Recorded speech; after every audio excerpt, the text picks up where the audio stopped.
talk show host, researcher, lecturer, writer, and historian.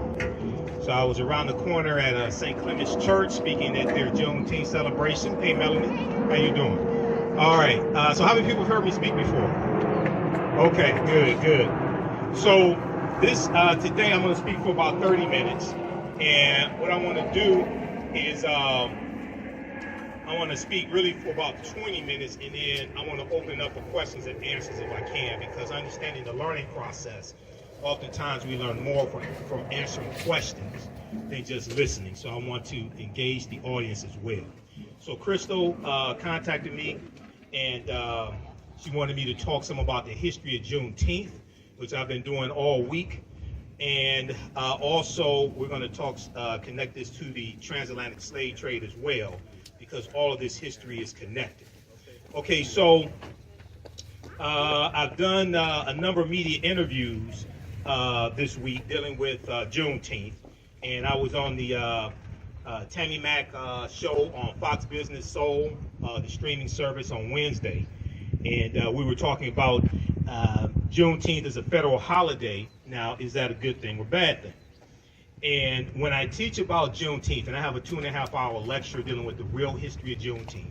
So my table is going to be set up over here. Be sure to come support the African History Network, because that helps finance what I do and helps me stay independent as much as possible and keep the bills paid and the lights on. Okay, that's where the money comes from.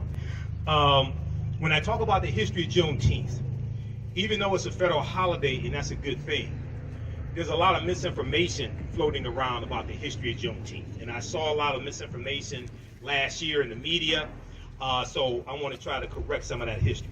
So, some of that misinformation. So June 19th, 1865, what we celebrate is Juneteenth. Sometimes it was called Jubilee Day. Sometimes it was called Emancipation Day. That commemorates June 19th, 1865, when Major General Gordon Granger goes into Galveston, Texas. He arrives at the beach in Texas the day before with about 2,000 Union troops, okay? And they're there to enforce what's known as General Order Number 3, which is enforcing the Emancipation Proclamation, but also, and maybe even more importantly, to take back physical control of the state of Texas, because Texas seceded from the Union during the Civil War. Texas was part of the Confederacy. So it took a military force to take control of Texas and bring it back under Union control. That's what he was there to do.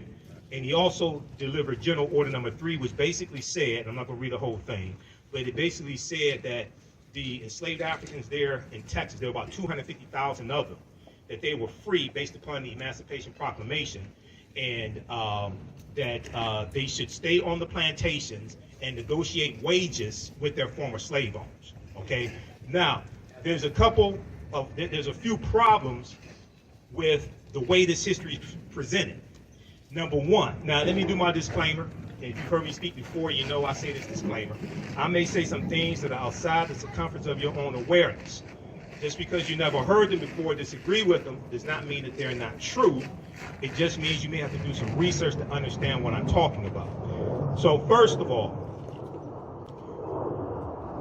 most of us were taught in school that the Emancipation Proclamation freed the slaves. Okay, however, who has ever read the Emancipation Proclamation? It's at archives.gov, which is the U.S. National Archives. I spent a lot of time doing research at archives.gov. It's at loc.gov, which is the Library of Congress website. They have all types of historical information and documents there. I do a lot of research at loc.gov. Who's ever read the Emancipation Proclamation? Okay, now how many of us were taught in school the Emancipation Proclamation freed the slaves? Okay, now how many of us know that's false? The Emancipation Proclamation did not free the slaves. Okay, now if you read it, this is why I tell people, see, proper documentation ends all conversation. You don't have to believe a word that I say. Go research this for yourself. If we read the U.S. Constitution, if we read the Emancipation Proclamation, if we read the Declaration of Independence, if we read the 1964 Civil Rights Act, then a lot of this stuff we will understand, because unfortunately many African Americans don't understand history, don't understand law, and most Americans don't understand history, don't understand law, don't understand the Constitution either. The Emancipation Proclamation was a military strategy that Abraham Lincoln used to bring the South back into the Union. The goal was not to free the slaves. Lincoln was trying to keep the Union together. It was the preliminary Emancipation Proclamation was issued September 22nd, 1862, the year before. How many people know this? And how many people know? Raise your hand if you knew this. Okay. What it stated was the territories or states in rebellion that seceded from the Union and were part of the Confederate States of America, what we call the Confederacy. It stated that they had until January 1st, 1863 to come back into the Union. Otherwise, their slaves were going to be set free, because their slaves were their greatest resource that they had. They were the foundation of their wealth. When you read the statements of secession from like Mississippi and Texas and Alabama, things like this, they talked about how central to their way of life and their wealth their African slaves were. So they didn't come back into the Union. So he issues the Emancipation Proclamation January 1st, 1863. The problem is that Lincoln, and this was an executive order, the problem is Lincoln had no authority to tell the Confederacy to do anything, because they seceded from the Union. They set up their own government. They set up their own constitution. They set up their own monetary system. That'd be like Great Britain telling the United States that separates, and you had the American Revolutionary War, 1775, 1783, Declaration of Independence, July 4th, 1776, all of this. That's like Great Britain ordering the U.S. to do something. It's like, wait a second. This is our own sovereign government. You can't tell us to do anything. So they had no authority to do it. Now, the Emancipation Proclamation also stated that the border states, it didn't apply to the border states. So Maryland, Missouri, Kentucky, and Delaware were states that stayed loyal to the Union. They were allowed to keep their slaves, okay? When you study Maryland, Maryland did not free its slaves till November 1st, 1864. That's almost 2 years after the Emancipation Proclamation. So, like this morning, I was getting ready to speak around the corner at St. Clement's Church, and then come over here. I was watching MSNBC, Ali Velshi show, and they're talking about Juneteenth, and they said the Emancipation Proclamation freed the slaves, and they said, oh, the black people in Galveston, Texas found out 2.5 years later. And I'm sitting there, and I know it's Sunday morning, but I was cussing at the TV. I can't lie. I'm sitting there, and I'm like, who did the historical research for this? This is false. Okay, so I don't want people to misunderstand me. I'm all for celebrating Juneteenth. But when we come together and celebrate Juneteenth, we have to correct the history of Juneteenth, and we have to protect the history of Juneteenth. We also have to protect it and make sure white corporations don't pimp Juneteenth. Okay, so we have to have enough respect for ourselves to go after them when they try to pimp Juneteenth as well. Okay, so one, the Emancipation Proclamation did not free the slaves. It's going to lead to slavery ending, okay? And what happens is, as the Union troops go throughout these Confederate territories, they're taking back control of these territories. But it takes military force to do this. Now, it's going to be the 13th Amendment. It's going to be the 13th Amendment. Yeah, let me have water, brother. Thank you. It's going to be the 13th Amendment, which is ratified December 6, 1865, which is going to legally end slavery, chattel slavery in this country. And that amends the U.S. Constitution, because the U.S. Constitution sanctions slavery. Article 4, Section 2 of the U.S. Constitution laid the foundation for the Fugitive Slave Act of 1793 and the Fugitive Slave Act of 1850. We know Article 1, Section 2, Clause 3 of the U.S. Constitution, what people call a 3/5 compromise, which is really misunderstood. It did not say we're 3/5 of a human being. It was, anybody ever read the U.S. Constitution? Raise your hand. Is there anybody ever read the U.S. Constitution? Yes, we all should read the U.S. Constitution, because it's directly related to law today. If we understood the U.S. Constitution, we understood the law, we could flip all this stuff overnight. Because then we would see why our votes are being suppressed. Right. Okay? It's just like you had people who didn't understand the law January 6, 2021, and they said the president invited us here to the Capitol. Well, the president's house is the White House, 1600 Pennsylvania Avenue. He has no control over the U.S. Capitol building. That's the legislative branch of government. That's a co-equal branch of government. The powers of the executive branch are in Article 2. The powers of the legislative branch are in Article 1. He has no authority to invite you to the Capitol building. That's why you were trespassing. But if you had read, you wouldn't be catching the case right now. This is what happened. So there was an article from CBS News. They did a segment, CBS News Morning, January 19th, 2021.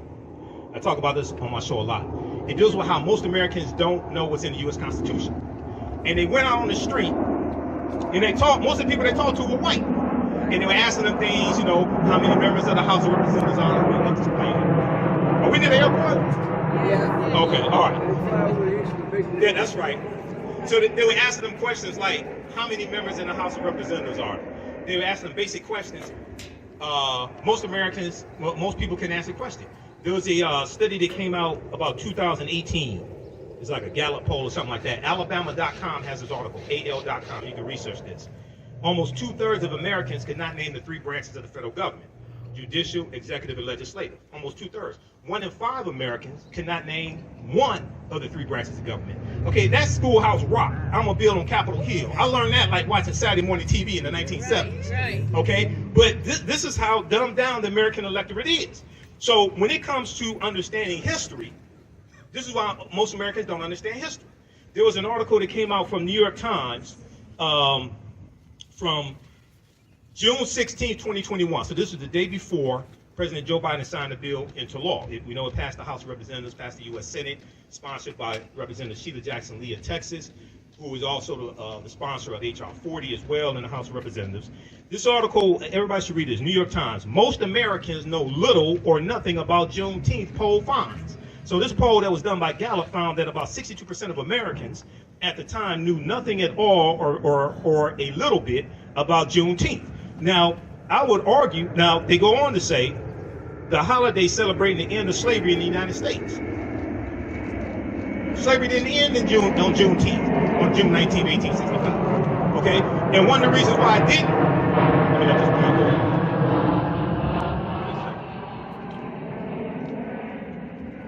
One of the reasons why slavery didn't end then is because some of the slave owners in Texas, not just Galveston, but some of the slave owners in Texas somehow kept the word away from their slaves or didn't abide by it if they got the word and kept them enslaved for an additional year.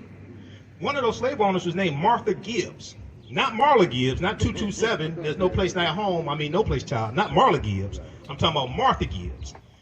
Martha Gibbs was a white slave owner from Mississippi. She leaves Mississippi and takes her African slaves into Texas at gunpoint. Wow. Texas was a safe haven for many slave owners because Texas was more removed from battles of the Civil War and there was less of a Union presence in Texas. So you had slave owners from surrounding southern states who fled into Texas with their slaves. Okay? Martha Gibbs was one of them. Well, she kept her enslaved Africans to the following year, 1866. She didn't care about the Emancipation Proclamation, none of that stuff. That didn't mean nothing to the, just like the domestic terrorists, laws don't mean nothing to them. Okay? Wink, wink. The laws don't mean nothing to them. That didn't mean nothing. That didn't mean nothing to them. Those are their descendants that stormed the U.S. Capitol building. Right. Okay? All this is tied back to the Civil War and Reconstruction. Right. All this history is connected. Okay? All right, so you're going to have some that are still enslaved to 1866. Now, it's important to celebrate Juneteenth. Why? Because Juneteenth is a celebration of freedom. Okay? And they had celebrations. If you read some of the slave narratives, they had celebrations when they got the word. In 1865, June 1865. Now, it's also important to understand that Major General Gordon Granger is going to go through various parts of Texas for a number of days, delivering General Order Number 3. June 19th is the date that was agreed upon to celebrate as when they got the news. But all the African slaves in Texas did not get the news on that date. They go through for a number of days and deliver the news also. So Juneteenth is a celebration of freedom. It's not our Independence Day because we weren't independent. We still ain't independent today because about 97% of African Americans work for white people. Okay. Now I'm not saying go quit your job. That's economic suicide. I'm not saying quit your job, but I'm saying that's not Independence Day. That's Emancipation. You can say Emancipation Day. You can say Freedom Day. But no, we weren't independent then. We're still not independent now. It's a more important holiday. It's a more important holiday for African Americans than the 4th of July, or what Dr. Shaka Musa Shango called the 4th of July, Y-O-U-L-I-E. He wrote the books, African People and European Holidays and Mental Genocide. How many people have read those books? Read those books, book 1 and book 2, because it deals with the origins of all the European holidays that we've been taught to celebrate in this country, including the 4th of July. And we know 1776, you know, they're fighting for their freedom in the American Revolution, but at the same time, you're enslaving African people. You have this paradox, okay?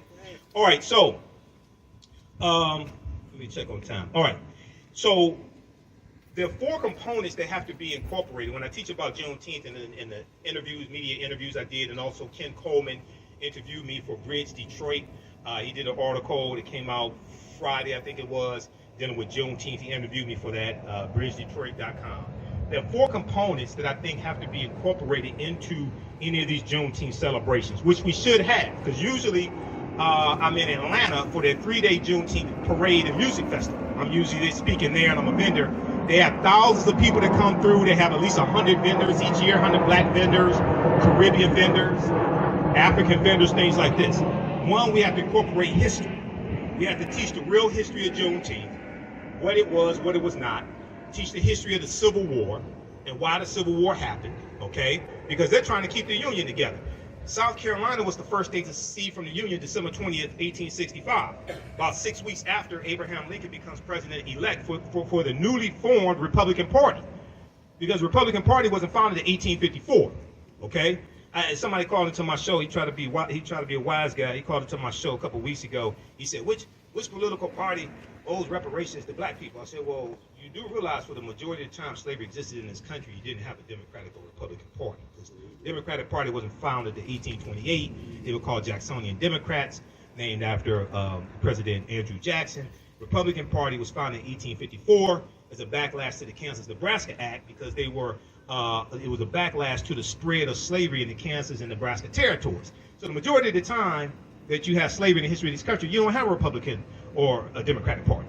And many of the founding fathers, even though they may have been slave owners, many of them were against political parties because they thought it caused division in the country. So you're talking about reparations largely coming from the federal government, okay, regardless of political party. But you have to have a historical component to correct the history, protect the history, and deal with the real history of the Civil War, Juneteenth, and the Reconstruction Era. Reconstruction is extremely important, 1865 to 1877. The Reconstruction Era is taught very little in our schools, K through 12. There was a article from Time magazine, time.com, January 12, 2022, 6 days after the January 6th insurrection, the insurrection was a continuation of the Civil War and the political violence that brought about an end to Reconstruction. A new report finds that 45 states are failing to teach students about the period that shaped race relations after the Civil War. They're talking about Reconstruction.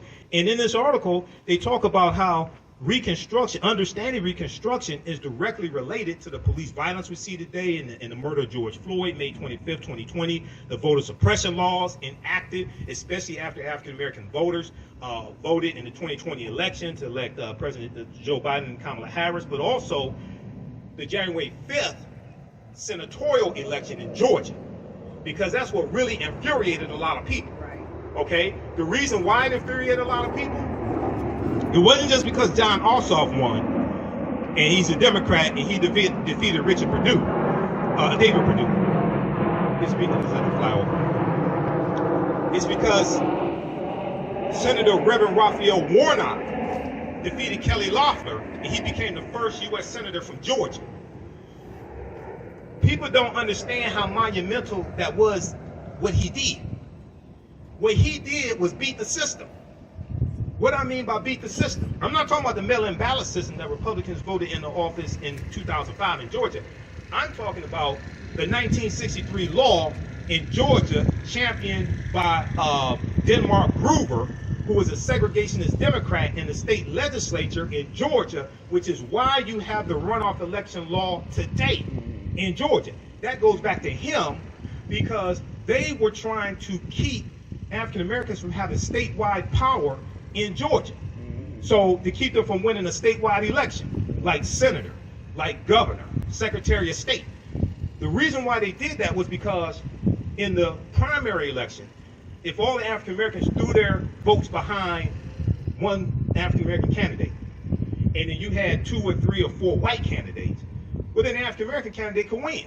So they created this runoff election, so if nobody got 50% of the vote, then they could have a do-over, and all the white people, regardless of political affiliation, could throw all their votes behind one white candidate and defeat the African American candidate. This is why you have the state runoff election right now in Georgia.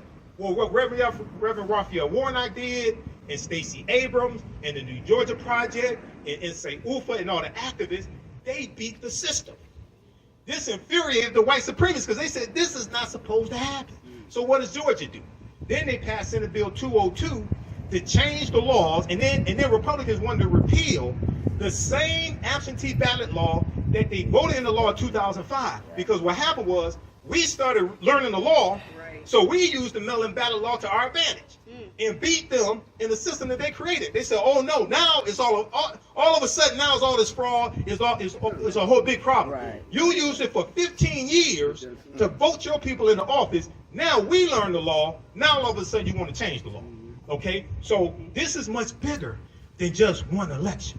This is just much bigger than just one person. This is actually understanding fighting against a system of white supremacy and racism. So read this article from time.com.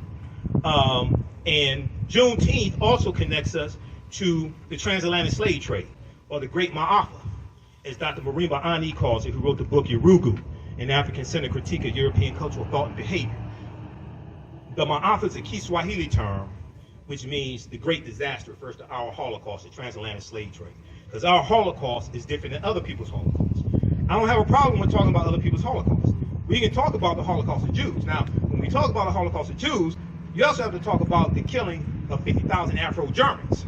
Because Hitler also killed 50,000 Afro-Germans. Somehow that gets left out of the conversation. January 27th is the National Day of Remembrance of the Jewish Holocaust, okay?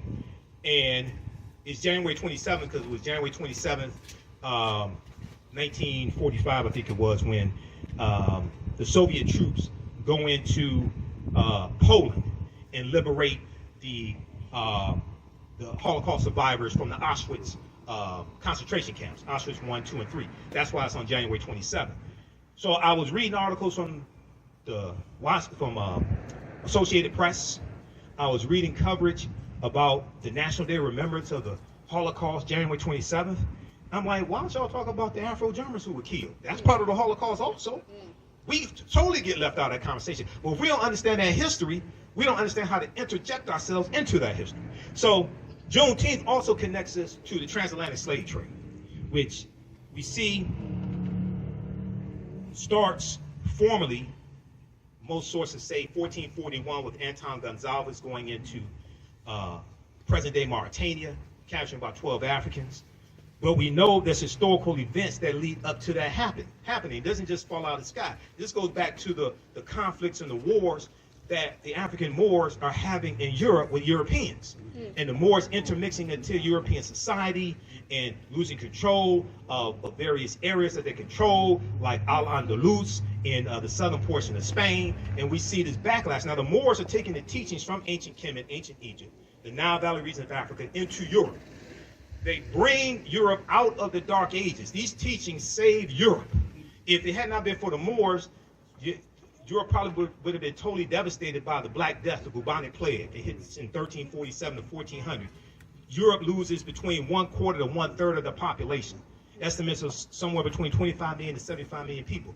But the Moors introduced science. They introduced new types of nautical instruments. They introduced the periodic tables. They introduced something they call alchemy. Today we call it chemistry. Al is the Arabic prefix. Algebra, alcohol, alchemy, things like this. They're introducing different types of surgical instruments. They're creating standards for physicians to pass, okay? The University of Salamanca in Spain, which is built by African, Moors, and Arabs, about 1285 AD, okay? So they're introducing, in a lot of the early universities in Europe, a lot of those professors are going to be Moors. So all these things that we taught Europeans, came back to kick us in behind. Moors are going to introduce cotton and sugar around the 9th century and 10th century. You know, first plantations the Spanish especially are going to set up when they start conquering lands like island lands like Jamaica. And thank you, brother. Oh, okay, thank you. Like Jamaica and Hispaniola, things like this are going to be sugarcane plantations, because sugarcane requires a warm tropical area to grow in. All right. So when we go from the beginning of the transatlantic slave trade, and then we see the English get involved in 1562 with John Hawkins and the good ship Jesus and things like this, we see the triangular trade created. We go throughout history. We're going to see resistance all throughout. We see here, even in this land, I know people talk about August 20th, 1619. One, it's important to understand that African people were here in this land that we call the United States of America going back at least 51,700 years ago. If you read the book, how many people are familiar with Dr. David M. Hotep, who wrote the book, The First Americans Were Africans, Documented Evidence? So he's a friend of mine. I've interviewed him probably 13, 14 times. His first book has 713 footnotes. It thoroughly documents an African presence in this country going back at least 51,700 years ago, the Khoisan. The Khoisan have the oldest DNA on the planet. They come from Southern Africa. They go all around the world. They're the ancestors to the Anu and the Twa. The Twa are derisively or derogatorily called pygmies in European anthropology and archaeology. They go all around the world. They're short-statured Africans. So, yes, African people circumnavigated the globe. Yes, we were already here. But that does not mean the transatlantic slave trade did not happen. Now, the Spanish are the second ones involved in the transatlantic slave trade. They're bringing Africans into the territory we call in the South Carolina, Georgia area in 1526. This is 93 years before 1619. So even though people talk about 1619, you have to deal with that history before then. You have to talk about Juan Garrido, who was born in West Africa in 1480. He comes into Florida in 1513 with the Spanish conquistador Juan Ponce de Leon. It's going to be Juan Ponce de Leon who names Florida, who gives Florida its name. It's Spanish, which means it has some reference to flower. This is where Florida comes to. Well, Juan Garrido is probably the first African we know of by name who comes to this land we call the United States of America. This is long before 1619. So even though 1619 is important to understand, and understand it in the proper context, that's not when we first came to this land, but that's part of the transatlantic slave trade.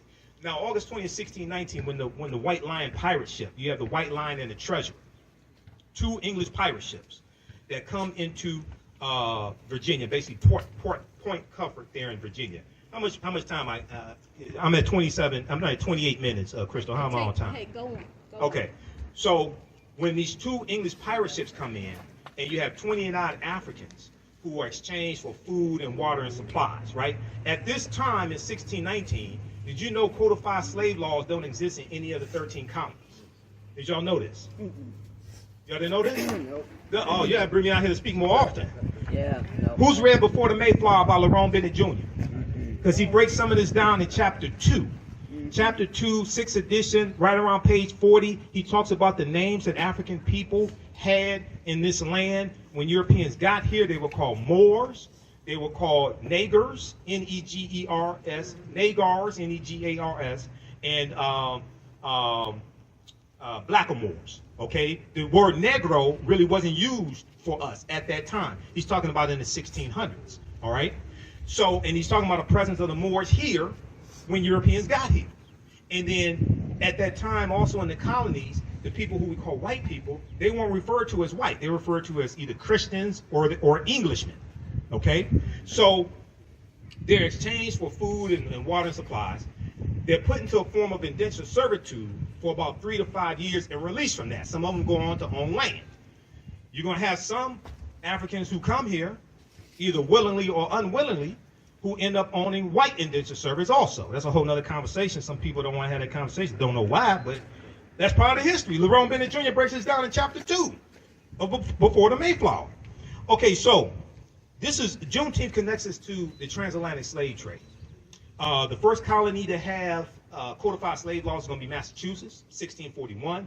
They come to Virginia about 1660, 1661. The laws are coming to different colonies at different times. Different colonies had their own laws, okay? So some of the slave ships, and I was looking at some information from nationalarchives.gov for the UK. Some of the slave ships, the Triton had 150 African slaves, the Antelope 230, the Juno 250, the Alexander 450, the Baltimore 280, the Polly 400, the Jason 360. We know the good ship Jesus 1562. John Hawkins, who becomes later Sir John Hawkins of Plymouth, England, had 300 Africans as well. And we know that the transatlantic slave database estimates there's about 12 million Africans that are going to be taken out. Now, that's probably a lowball number. We know that people, Dr. John Henry Clark, put the number at about 100 million. Dr. W.B. Du Bois put the number close to about 100 million or so. But whatever number we deal with, we have to also understand this chronology of history as well, okay? So, and it's also important to understand that we fought slavery every step of the way in this country and in Africa. There were wars that were fought. There's a good book by Sylvian Diouf called Fighting the Slave Trade, West African Strategies, Fighting the Slave Trade, West African Strategies.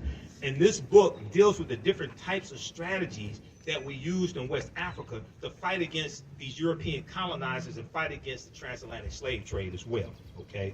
So here in this country,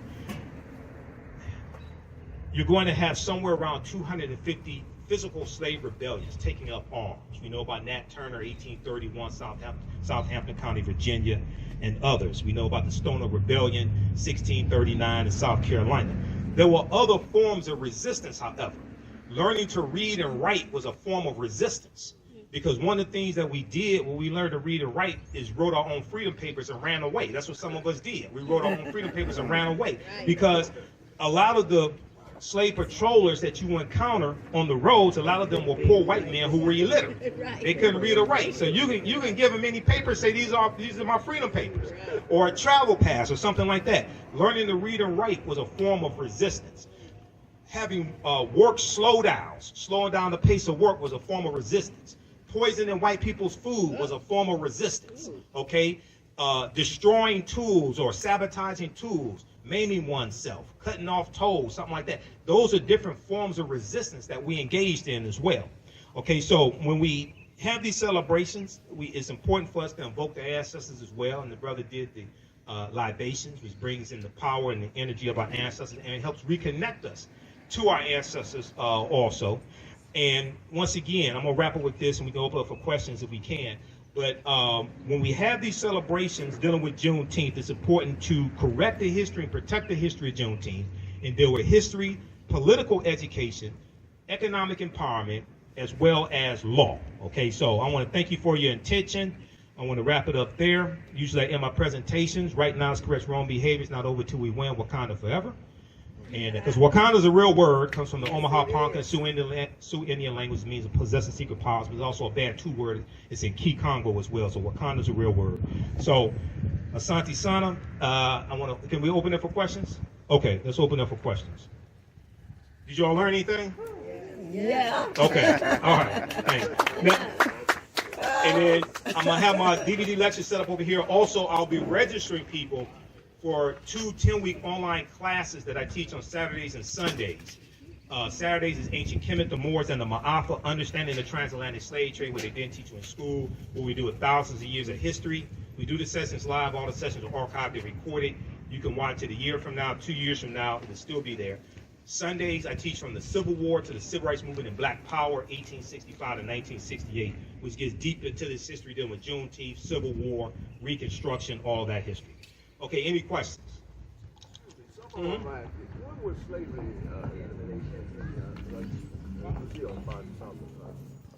When it ends? Yeah, that was the Well, it ends about right around 1888 in Brazil. Yeah, right around that time, 1888 in Brazil. Yeah. Any other questions? Yes, Crystal. How far? And thanks for inviting me out here, Crystal. Also. All right. How far north? My grandchildren and children have asked me if there was slavery in Ohio and Michigan. How far north did slavery go? It was all throughout. At one time, all the 13 colonies had slavery. In Michigan, it's about 1837. Michigan abolishes slavery. Illinois abolishes 1818. Ohio is going to abolish slavery right around 1818 or so. Yeah, slavery was in all of the. Michigan was not one of the original 13 colonies, but even when you look at the 13 colonies, at one point slavery was in all of the 13 colonies. So you know that the reason why Wall Street has its name is because when it was the colony of New Amsterdam, which was a Dutch colony, about 1627, they forced the Africans to build a wall to keep Native Americans out. And then New Amsterdam becomes a British colony called New York. So that wall is where Wall Street is today. That's where Wall Street gets its name. And it was African slaves who were traded originally on Wall Street, the physical Wall Street. Not the stock market, but the physical Wall Street. It was African slaves that were traded there. But that's where Wall Street gets its name from. So all of the 13 colonies at one point had slavery. Yes, brother. Jim Reed here. Are you familiar with the mounds on Mound Road? Are you familiar with Queen Khalifa? Are you familiar with... Yeah, so you had the mounds on Mound Road. So you had about 1 million mounds in this land we call the United States of America, okay? And go ahead, brother. So you have mound builders, you have Native American mound builders, you have African mound builders, the Khoisan, okay? Now the ones on Mound Road, I've heard different things. I'm not sure who built those, okay? But yes, at one point you had about 1 million mounds in this land we call the United States of America. Today is somewhere, I think, about 100,000. Dr. David M. Hotep talks about this as well. Cahokia in East Illinois is the largest mound that still exists today. Okay, and these are the early mound builders were African people. Now, yes, you did have Native Americans that built mounds. So I'm not trying to take, sometimes when we talk about African people being here first, even though people concede that African people were the first people on the planet, but then we talk about being them here first in the U.S., then it causes a problem. I'm not taking anything away from Native Americans. And Native Americans I have Native American in my family, Cherokee and Blackfoot on my mother's side. She's from Tennessee. But the people who we call Native Americans are the offspring of the intermixing of Africans who were here over 50,000 years and Asians who come here around 3000 BC. And the Africans and Asians intermix, and they're offspring of who we call Native Americans. And these were usually a dark-skinned people. Okay, they weren't the very light-skinned, almost white-looking like Native Americans of some that you see today. Okay, so when I talk about this history, I'm not trying to denigrate Native Americans or take anything away from them, but it's important for us to understand this chronology of history. Yes, go ahead, brother.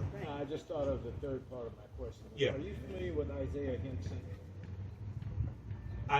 Isaiah Henson or Josiah Henson? Okay, Josiah. Okay, so Josiah Henson was a runaway slave from Maryland, and he ran away with his family, and he writes an autobiography. Josiah Henson is the real life person that the fictitious character of Uncle Tom in Harriet Beecher Stowe's 1852 novel Uncle Tom's Cabin is based upon, because she read his autobiography.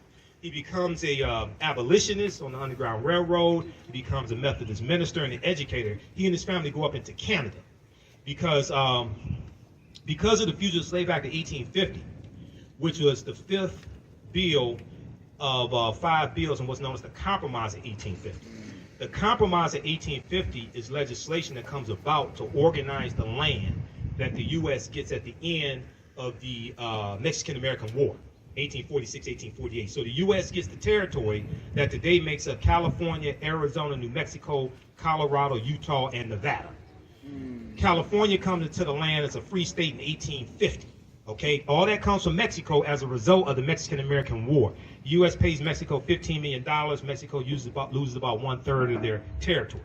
So the Fugitive Slave Act of 1850 intensifies the abolitionist movement. It makes it more dangerous for runaway slaves to even live in the North, because now it says that all people have to work with the authorities to capture runaway slaves and return them to the slave owners, and it removed habeas corpus, which meant your right to a day in court.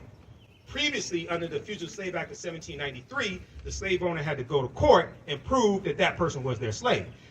The Fugitive Slave Act of 1850 takes away that and calls more runaway slaves to run into Canada. Okay, so Josiah Henson goes into Canada. So that's where he was the real life person that Uncle Tom is based upon. And Uncle Tom was not the not the way that the stereotype of Uncle Tom was that he was subservient to white people and things like this. Now that was Sambo. Sambo was a slave who followed the slave master Simon Legree around and told him where the slaves were hiding, who were running away, things like this. Uncle Tom was the slave who refused to beat black women. He was the slave who took cotton out of his sack, put it in the other slave sacks who didn't meet their daily quota, things like that. That's who Uncle Tom was in the book.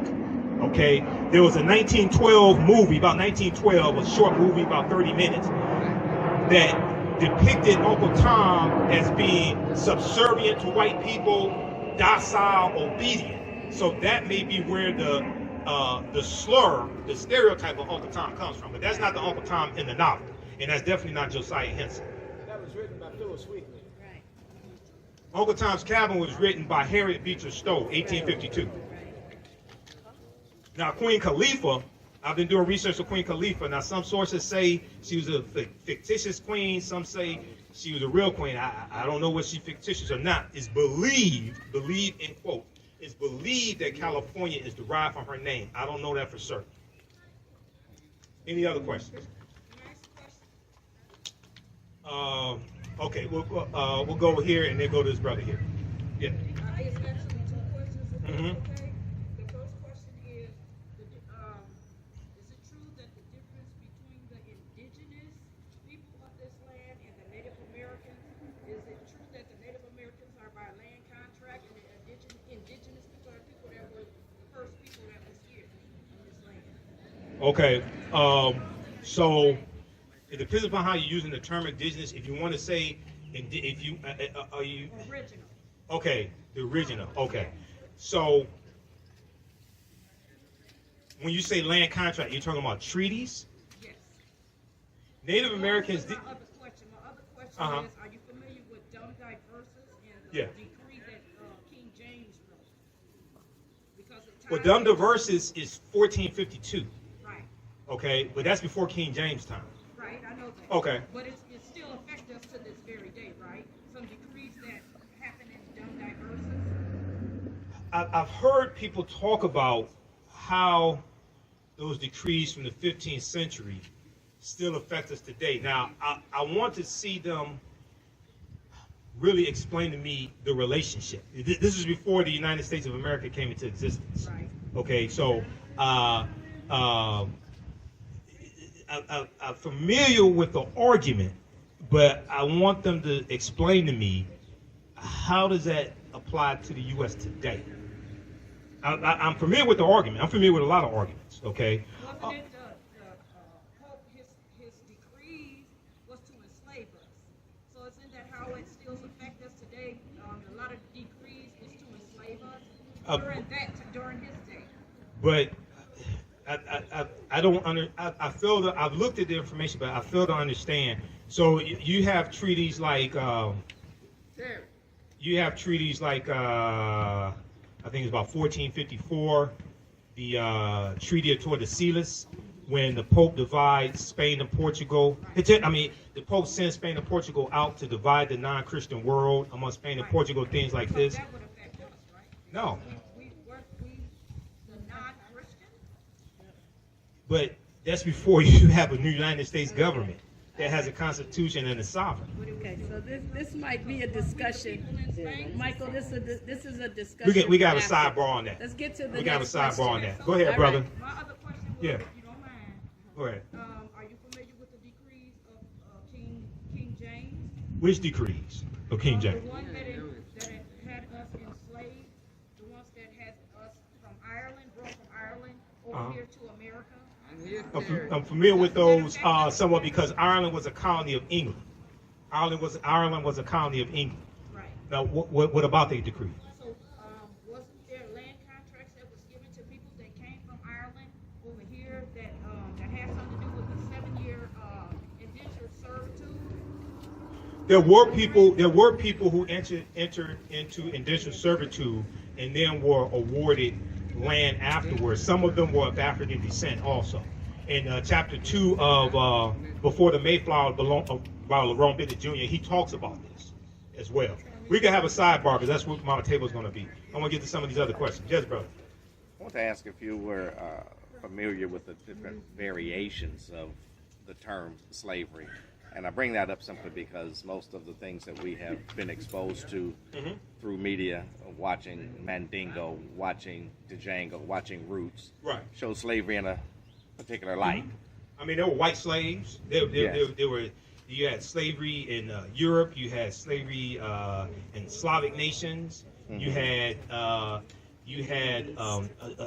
slavery. Now, this is before. This wasn't chattel slavery, but you had slavery of Muslims enslaving Christians. Some of those Muslims were Moors enslaving white Christians.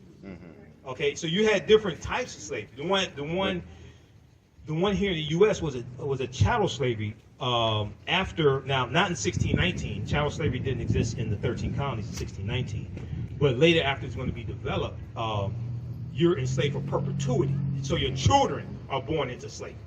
Okay, you're enslaved for perpetuity, which was different than other forms of slavery, even though other forms of slavery were wrong.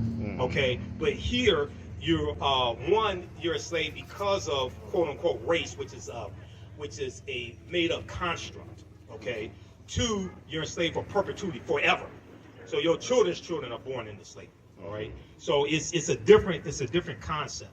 So, and this has to be a distinction has to be made, because then when we talk about repairing the damage of slavery, what some people call reparations, then other people say, well, everybody has slavery.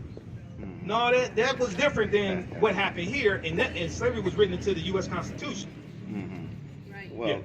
Well, my point is, by showing what we've been exposed to media-wise, I made a personal trip to the plantation in New Orleans where they filmed Django. Django Unchained. Yes, and they gave us a tour, but explained slavery in that particular area, and they described it in a way that was much more different from what we have seen in the media. It was almost like slavery was cooperation between the slaves and the slave owners, and they had rights down there that were respected by law. Some different states had different laws and different levels of slavery also. For instance, so in Virginia, it was legal for slaves to learn to read and write up until 1831. 1831 is when you had the Nat Turner Rebellion, because Nat Turner was literate and he could read and write, and he could read the Bible, and he used the Bible as a tool to teach his people that they should be free. So after the Nat Turner Rebellion, after he was captured and executed, the state legislature passed a law to then ban teaching slaves to read and write. So different colonies, different states at this point, different states did have different laws. Okay, and you had states that abolished slavery before others. Massachusetts is one of them, around somewhere around 1780.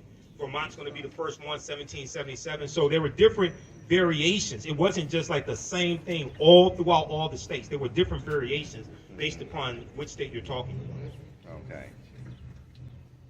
Any other questions? And then I'll be over on my table. So we have my DVD lectures. You can register for my online history classes. I teach on Saturdays and Sundays also. We have them at a discount. Yes. Could I have one question? One last question. Okay. Now, to my understanding, there was a part of what they call the slave Bible, where the slave master would take certain parts of the Bible and put them in text to be allowed to, teach the slaves about slavery. Like be kind to your master, be honorable to your master. In other words, they would take certain segments of the Bible to try to promote, they call it slave Bible. They were allowed to preach those parts of the Bible. Okay. In various states, yeah, you're going to have that. You're going to have that happen. And what should I name? This is the book our children made. One kid, he wanted to know what name should we give to this ship. What name should we give to the ship? Right. Yeah. Well, yeah. What do you think is a good name? Because I told him I don't know. I said definitely not Amistad. But what do you think? The Amistad comes to mind because those Africans won their freedom in the U.S. Supreme Court because the international transatlantic slave trade was abolished in 1807 and went into effect January 1st, 1808. So that helps form a legal argument for reparations also, by the way. That's based upon Article 1, Section 9, Clause 1 of the U.S. Constitution. You can call it the Amistad. You can call it the